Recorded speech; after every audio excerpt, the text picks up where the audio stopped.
Di pertemuan kelima ini dibahas mengenai regresi dan korelasi sederhana, dan juga nanti saya akan menjelaskan sedikit untuk tugas yang harus kalian kerjakan ya, eh, untuk tugas proyeknya yang akan dipresentasikan nanti setelah UTS. Jadi itu sebagai nilai untuk KBK atau nilai UAS. Jadi karena kita tidak ada ujian akhir semesternya, maka nilainya akan diganti menjadi nilai KBK yang diambil dari presentasi kelompok. Jadi nanti kalian buat kelompok. Di sini akan saya share dulu untuk materi hari ini ya.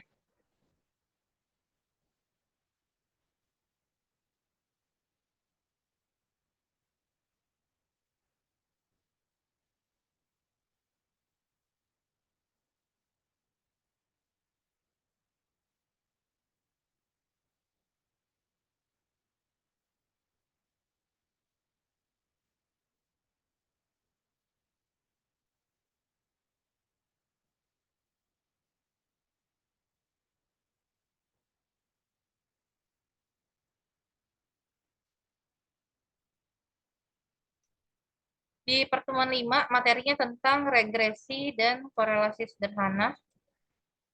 Kita lihat apa aja yang ada di dalam regresi dan korelasi sederhana. Ini masih masuk ke perhitungan ya, jadi nanti tetap ada contoh yang saya kasih untuk perhitungan mencari regresi dan korelasinya.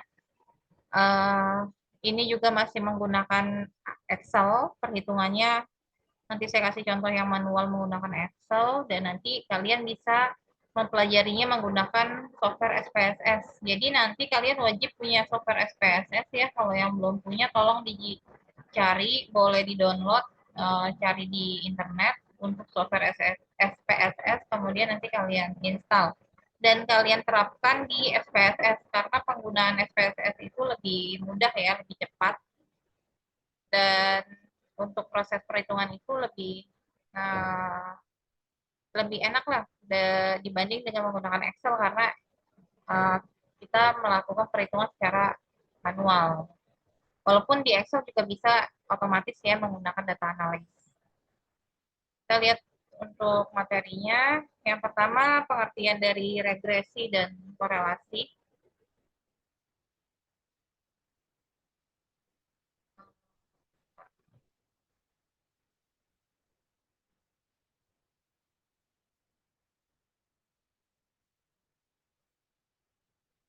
Regresi dan korelasi, apa saja yang maksud dengan regresi atau korelasi ya.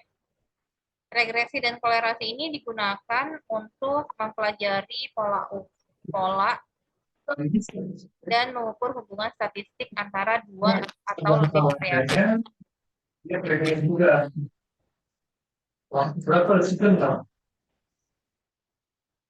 Jadi di dalam regresi dan korelasi ini dia digunakan untuk mengukur hubungan secara statistik. Jadi biasa dilakukan dalam penelitian kuantitatif ya, menggunakan data statistik, di mana kita akan mencari uh, pola dan juga mengukur hubungan statistik antara dua variabel atau lebih.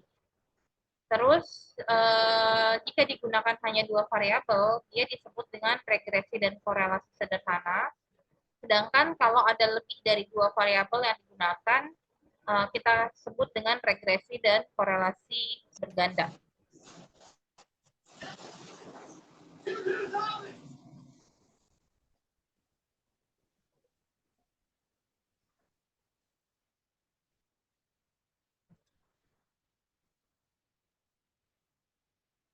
Variabel yang akan diduga disebut dengan variabel terikat atau tidak bebas ya. Jadi jenis variabelnya itu ada ada dua jenis variabel yang kita gunakan ya di dalam pencarian regresi dan korelasi ini, yaitu kita sebut dengan variabel X dan juga variabel Y. Jadi dua variabel ini yang kita akan olah nanti. Ada variabel X dan Y. Yang pertama ini Y ini sebagai variabel terikat atau dia tidak bebas atau biasa juga disebut dengan dependent variable dan disimbolkan dengan variabel Y. Sedangkan variabel yang menerangkan perubahan terhadap variabel terikat yaitu variabel bebas atau independent variable yang dinyatakan dengan variabel X. Jadi ada X dan Y. Kemudian ada persamaan regresi. Ini untuk praduga. Jadi kita akan menduga-duga nih penelitian yang dihasilkan ini nanti berupa perkiraan atau praduga atau juga kita mencoba untuk meramal. Dibentuk untuk menerangkan pola hubungan variabel-variabel. Jadi kita akan menduga apakah ada hubungan dari variabel X dengan variabel Y ini. Dan dihasilkan juga berapa persen presentase untuk pola hubungan antara variabel-variabel yang ada. Analisa korelasi digunakan untuk mengukur keratan hubungan antara variabel-variabel.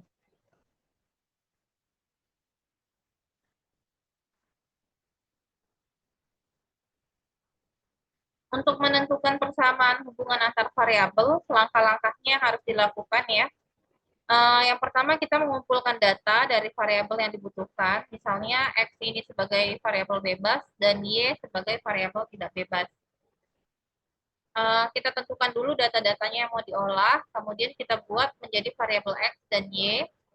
Yang kedua adalah menggambarkan titik-titik pasangan X, Y dalam sebuah sistem koordinat bidang, yang hasilnya itu kita sebut dengan scatter diagram atau diagram pencar atau sebaran. Tapi ini biasanya untuk saat ini sudah tidak banyak digunakan ya untuk diagram scatter ini.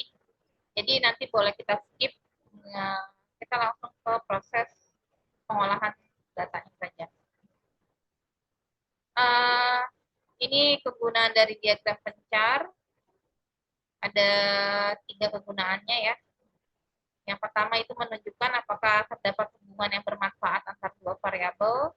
Kemudian membantu untuk menetapkan tipe persamaan yang menunjukkan hubungan antara kedua variabel tersebut. Dan yang ketiga, ini akan menentukan persamaan garis regresi atau mencari nilai-nilai konstan. Nah, ini akan kita lakukan yaitu menganalisa regresi sederhana. Jadi ini ada analisa regresi sederhana. Persamaan garis regresi linear sederhana itu sampelnya yaitu Y sama dengan A plus BX. Jadi ini untuk persamaan regresi linear. Dan ini sudah baku ya dengan untuk persamaannya adalah Y sama dengan A plus BX yang diperoleh dengan metode kuadrat terkecil. Bila diberikan data sampel ya, jadi XI, YI ada dengan I sama dengan banyak datanya ya, 1, 2, 3, dan seterusnya, maka nilai dugaan kuadrat terkecil bagi parameter dalam garis regresi yaitu Y sama dengan A plus BX. Jadi ini nanti yang akan kita gunakan untuk melakukan pengolahannya. Dan untuk rumus yang diperoleh dari rumus sebagai berikut, nanti untuk mencari nilai dari persamaan A plus BX ini, Y sama dengan A plus BX ini, kita bisa mencarinya dengan menggunakan rumus yang ada di sini. Jadi untuk mencari nilai, di sini ada nilai Y, A, B, dan X, ini kita mencarinya dengan rumus yang ada di sini, yaitu nilai B itu didapat dari N ini jumlah data yang digunakan ya, jumlah data dikali sigma XY atau jumlah perkalian X dan Y, dikurang sigma X dikali sigma Y dibagi jumlah datanya dikalikan sigma X kuadrat dikurang sigma X yang dikuadratkan. Ini untuk mencari B. Sedangkan X, ini maksudnya adalah nilai rata-rata X ya. Ada garisnya nih, cuma terpisah di sini. Rata-rata X itu sama dengan sigma X atau jumlah dari nilai X per N dibagi jumlah datanya. Dan rata-rata Y didapat dari jumlah Y atau sigma Y per N untuk jumlah data. Dan untuk mencari A, yaitu A sama dengan rata-rata Y dikurang B dikali rata-rata X. Nah, nanti kita coba masukkan data sesuai dengan rumus yang ada di sini. Ini tadi keterangannya ya, silahkan nanti bisa kalian baca. Dan untuk mencari nilai analisa korelasi sederhananya, tadi kan regresi ya. Ini yang pertama kan regresi. Yang kedua yaitu nilai korelasinya, ini digunakan untuk mengukur kekuatan keeratan hubungan antara dua variabel melalui sebuah bilangan yang disebut dengan koefisiensi korelasi. Kemudian untuk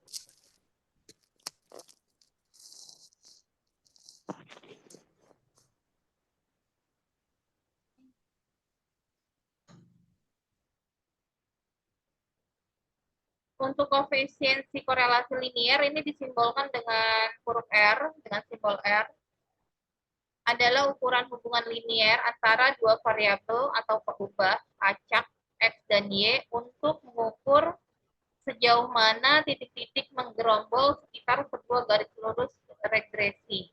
Rumusnya ini, untuk mencari nilai R, yaitu jumlah data atau N, dikalikan jumlah sigma XY dikurang sigma X dikali sigma Y dibagi pangkat dari jumlah N dikali jumlah atau sigma X kuadrat dikurang sigma X yang dikuadratkan, kemudian dikali N dikali jumlah Y kuadrat dikurang jumlah Y yang dikuadratkan. Hasilnya, jika B positif, maka R-nya positif. Sedangkan jika B negatif, maka R-nya negatif. Jadi kalau nilai B yang kita cari sebelumnya di sini, kalau nilai B di sini positif, maka hasil nilai R-nya akan positif juga. Tapi jika nilai B-nya negatif, maka nilai R-nya juga akan menghasilkan nilai negatif. Untuk nilai R terletak dari min 1 sampai plus 1 ya, atau ditulis yaitu min 1 atau kurang dari sama dengan R, kurang dari sama dengan plus 1.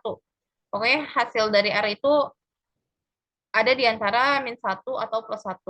Bila R mendekati plus 1 dan min 1, maka terjadi korelasi tinggi dan terjadi hubungan linier yang sempurna antara X dan Y. Berarti X dan Y ini saling mempengaruhi. Bila R mendekati hubungan liniernya, mendekati 0, hubungan liniernya sangat lemah atau tidak ada. Berarti tidak ada hubungannya nih antara X dan Y ini. Misalnya R sama dengan min 0,6 menunjukkan arah yang berlawanan. X-nya naik, maka Y-nya menurun. Jadi semakin besar nilai X-nya, maka nilai Y-nya akan semakin kecil. Atau X-nya semakin kecil, maka Y-nya pun akan terus bertambah. R sama dengan plus 0,6 menunjukkan arah yang sama, yaitu X naik, maka Y juga akan naik. Jika X-nya turun, maka nilai Y-nya juga akan turun. Sedangkan kalau R-nya sama dengan 0, menunjukkan tidak ada hubungan linier antara X dan Y. Kemudian koefisiensi determinasi atau R pangkat 2. Jadi kalau tadi kita sudah mencari nilai R di sini, sudah didapatkan, maka untuk mencari koefisiensi determinasinya, tinggal kita kuadratkan nilai R-nya. Nilainya antara 0 dan 1. Jadi antara nilai 0 dan 1. Ini untuk nilai R kuadrat. Untuk menyatakan proporsi keragaman total nilai-nilai peubah Y yang dapat dijelaskan oleh nilai-nilai peubah X melalui hubungan linier tersebut. Contoh nilai R-nya sama dengan 0,6 yang artinya 0,36 atau 36%.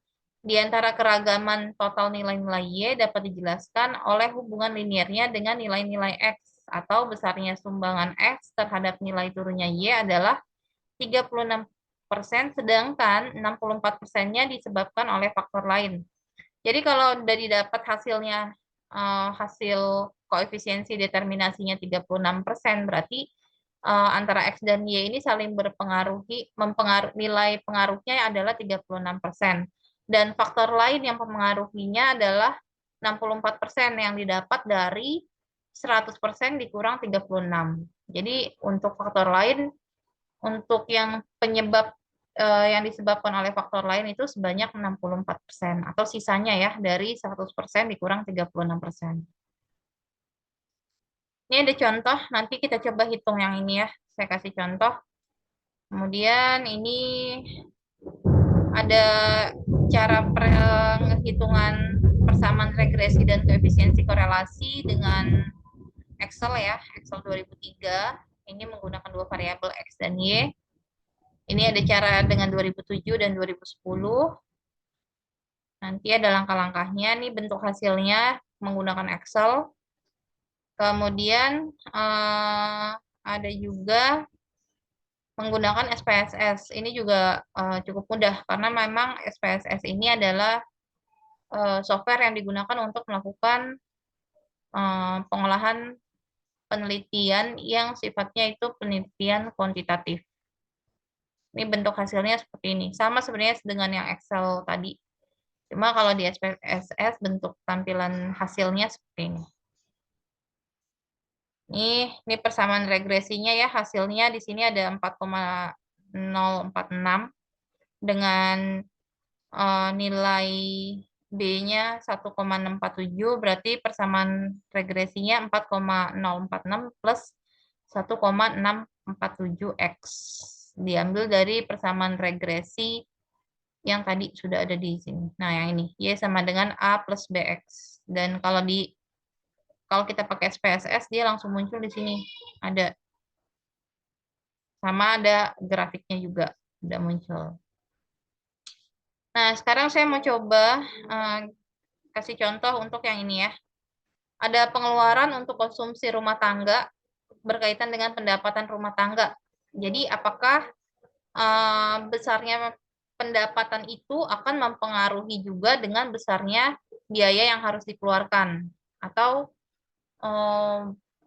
besarnya pengeluaran itu apakah berpengaruh dengan besarnya pendapatan yang diterima? Misalnya semakin besar pengeluaran itu disebabkan oleh besarnya juga pendapatan yang diterima.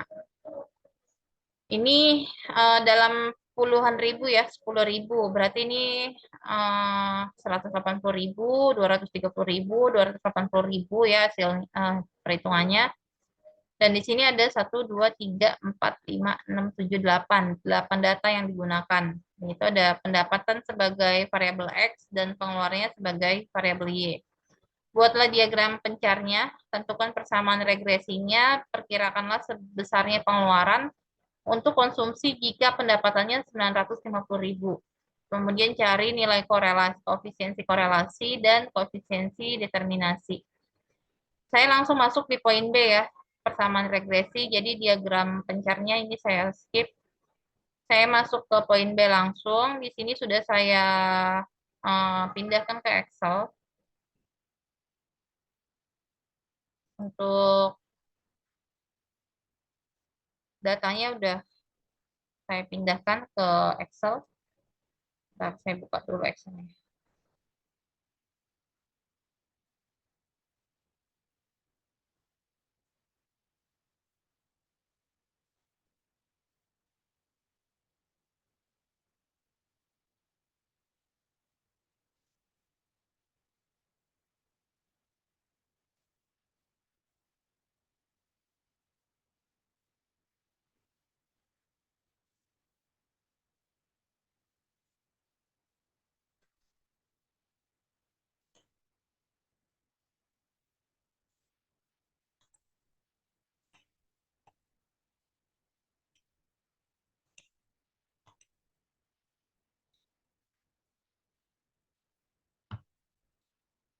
Nah, di sini sudah saya tampilkan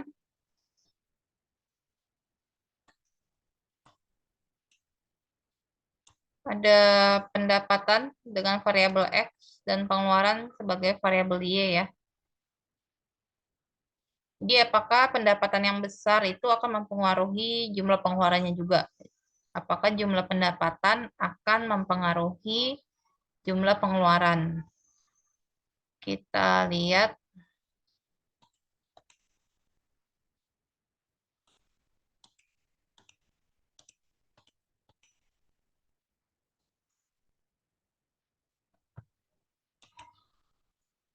Di sini sudah saya input ya dari yang soal ini. Ini soalnya yang tadi di slide. Dari soal ini saya buat perhitungannya. Kalau untuk menghitung di Excel itu dia per kolom ya, nggak dibuat per baris seperti ini. Jadi kalau datanya seperti ini berarti kita pindahkan dalam bentuk kolom. Di sini ada X dan Y. Kemudian untuk rumusnya kita cari dulu ini. Yang mau kita cari ada B, rata-rata X, rata-rata Y, dan juga nilai A. Berarti di sini kita mau cari kan persamaan regresi ya. Persamaan regresi, di mana Y itu sama dengan A plus B X. Berarti kita cari dulu nilai B, rata-rata X, rata-rata Y, sama nilai A. Ini yang harus kita cari dari sini nih. Dari keempat rumus ini ya. B, rata-rata X, rata-rata Y, dan A-nya. Kemudian nanti baru bisa mendapatkan Y sama dengan A plus BX. Nah, kita lihat rumus B. B ini dibutuhkan jumlah data. Ini sudah ada, diketahui jumlah datanya ada 8. Terus sigma XY. Sigma XY adalah jumlah dari perkalian X dan Y. Berarti kita harus cari X sama Y. X dikali Y dulu nih, kita cari. Terus ada jumlah X dikurang jumlah X dikali jumlah Y. Nah, ini jumlah X. Kita cari di sini jumlahnya. Kita cari jumlahnya berapa untuk X. Ini didapat ya. 386. Sama jumlah Y. Kita copy aja. Udah dapat 302 untuk jumlah Y. Nah, untuk X kali Y berarti tinggal kita cari X dikali dengan Y. Ini hasilnya. Kita kopikan. Dibutuhkan jumlah XY, berarti kita copy lagi untuk mencari jumlah dari XY. Ini udah dapet nih untuk X, sigma XY, terus sigma X, dan sigma Y. Terus ada X kuadrat, sigma X kuadrat, dan sigma X yang dikuadratkan. Kita cari untuk X kuadrat. X pangkat 2 berarti ya. X pangkat 2.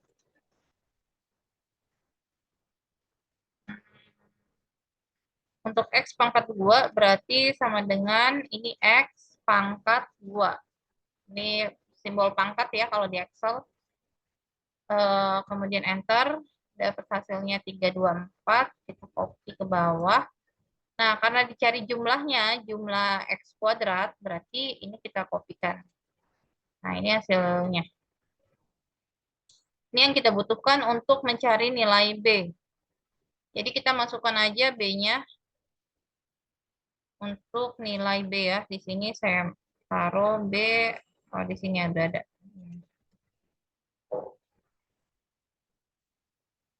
Untuk nilai B sama dengan, yaitu N, buka kurung dulu, N itu jumlah datanya ya, ini jumlah datanya ada 8, dikali dengan sigma XY, ini sudah ada sigma XY, ini XY, sigmanya berarti jumlah data, jumlah dari XY ini, dikali dengan nilai sigma XY, dikurang sigma X ya, ini sigma X, tinggal dikurang sigma X, dikali sigma Y. Sigma Y berarti yang ini. Nah, kurung tutup. Dibagi per ya. Ini N 8 dikali sigma X kuadrat. Sigma X kuadrat berarti ini ya, sigma X kuadrat. Oh, 8 dikali maksudnya. 8 dikali sigma X kuadrat. Dan sigma X yang dikuadratkan. Ini sigma X yang ini. Kemudian dikuadratkan. Sorry. Pertama ini dulu. Dikali sigma X pangkat 2. Jadi dikuadratkan. Kurung tutup. Oke, sorry. 8.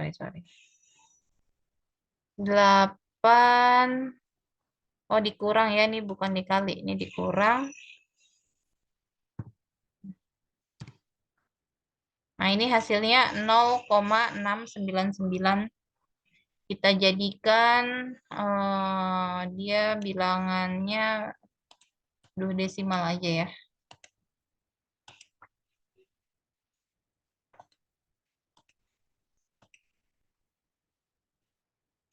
Nah, 3 desimal ya. Nah, ini untuk nilai B-nya udah dapat dari sini ya, rumus ini. Tadi caranya yaitu sigma xn, jumlah datanya adalah 8, dikali sigma xy, yang ini berarti jumlah dari x dikali y, dikurang sigma x, yang ini jumlah nilai x-nya, dikali sigma y berarti jumlah dari sigma y. Kemudian jumlah data dibagi jumlah data dengan sigma x kuadrat dikurang sigma x yang dikuadratkan. Terus kita nyari nilai x. X itu adalah sigma x per n. Untuk sigma x berarti yang ini ya. Sigma x yang ini dibagi n-nya 8. Ini hasilnya. Y-nya sigma y per n sama dengan sigma y yang ini dibagi n-nya 8. Untuk A yaitu rata-rata Y, berarti yang ini yang tadi kita cari, dikurang B, nilai B-nya ini dikalikan XY, rata-rata X yang ini. Ini hasil dari nilai A-nya. Nah, untuk persamaan regresi, berarti ini udah dapet nih. Y sama dengan A 4,008 plus B, B-nya 0,699 X. X ini nanti diambil dari nilai yang dijadikan sebagai nilai pengaruhnya nanti ya. Ini adalah persamaan regresi. Ini yang poin B ini ya. Tentukan persamaan regresinya ya ini. Yang kita masukkan A sama B-nya aja, untuk X-nya ini sebagai nilai faktor lainnya nanti. Ketika ada soal nih, kayak misalnya nih, di bagian C.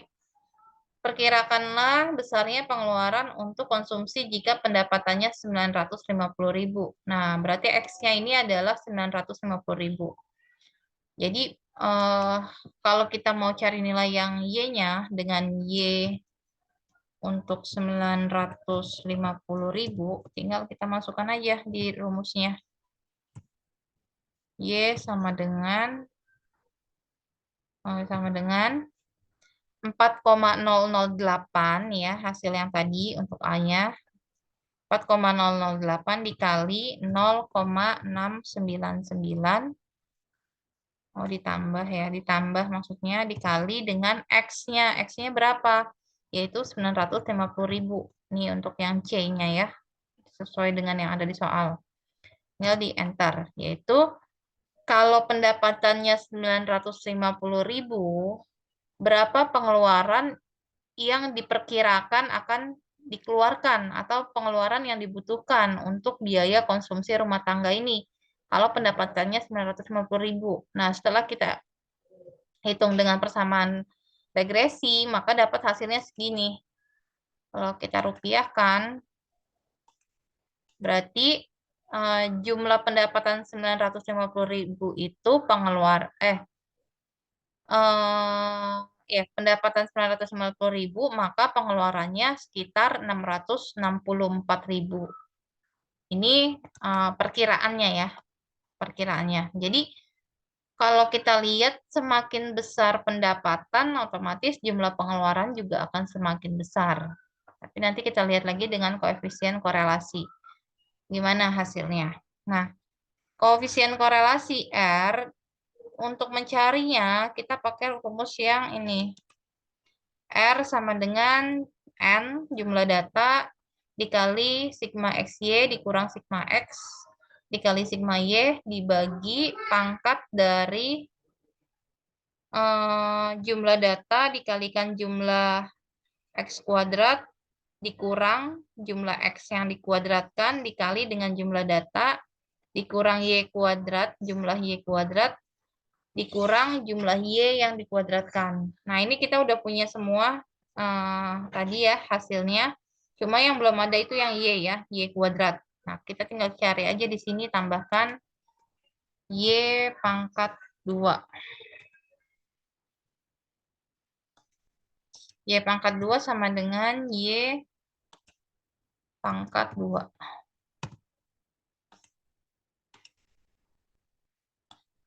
Hasilnya jumlah Y pangkat 2 yaitu ini. Nah, kita tinggal masukin di rumus R. R sama dengan ada N, berarti N-nya 8 dikali jumlah XY, sigma XY ini, dikurang sigma X, ini, dikalikan sigma Y. Dibagi, ada akar ya ini, ada simbol akar. Kalau di Excel itu, akar kita pakainya rumus SQRT. Dikali N, jumlah datanya, dikalikan sigma X kuadrat. Sigma X kuadrat ini dikurang sigma X yang dikuadratkan. Ini dikali dengan N, jumlah datanya 8, dikali sigma Y kuadrat, berarti ini, dikurang sigma Y yang dikuadratkan. Kurungnya 2 ya untuk menutup SQRT-nya. Kemudian di enter. Nah, hasilnya adalah 0,999. Ini kalau dipresentasikan yaitu sekitar 99% untuk nilai analisa korelasinya ya. Terus untuk koefisien determinasi R pangkat 2, tinggal kita masukkan nilai R, kemudian pangkat 2. Nah, ini hasilnya 0,998. Kalau misalnya kita presentasikan, ini hasil yang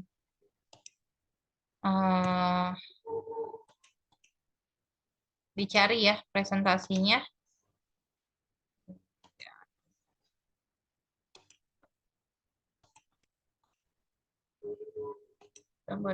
Nah, hasilnya sekitar 99,88%. Berarti pendapatan itu akan mempengaruhi jumlah pengeluarannya sebanyak presentasinya itu 99,88%. Sedangkan faktor lain yang menyebabkan mempengaruhi itu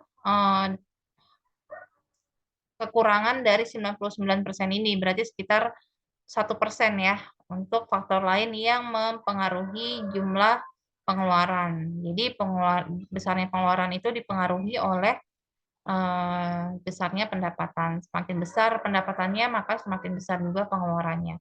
Sedangkan faktor lain yang mempengaruhi itu hanya sekitar 1% aja atau 0,1%. Ini kalau kita mencari dengan bentuk perhitungan seperti manual ya, tapi bisa juga dengan data analis. Kita tinggal pilih data, ada data analis, pilih regression, klik OK, kemudian input Y range, tinggal dicari range Y-nya di mana, nih ya, ada sini. X range-nya ada di sini. Kemudian output range-nya nih mau kita tampilkan di mana? Ini saya tampilkan di sini aja. Oke. Nah, ini hasilnya. Hasil menggunakan data analis. Jadi dia mencari nih yang tadi kita cari multiple itu nilai korelasinya ya nih 0,999 sama kalau kita bandingkan dengan hasil perhitungan manual tadi. R square-nya itu untuk nilai korelasi sederhana nih 0,998, di sini juga sama 0,998. Terus untuk nilai B dan A-nya A-nya 4,008 nih sama intercept-nya. Intercept itu nilai A-nya 4,008. atau di sini dibulatkan ya, kalau perhitungan kita dibulatkan. Kalau ini 4,0078 sekian-sekian. Kemudian nilai B-nya 0,699 nih X variabelnya. 0,699. Jadi sama hasilnya. Dari yang menggunakan data analis ataupun kita hitung manual pun sama. Kalau kalian menggunakan SPSS pun nanti akan munculnya nilainya pun sama seperti ini juga. Jadi boleh mau pakai perhitungan manual silahkan, pakai data analis kan lebih gampang, SPSS juga lebih mudah juga. Ini untuk korelasi sederhana ya. Jadi itu yang harus yang akan yang kalian pahami untuk pertemuan hari ini.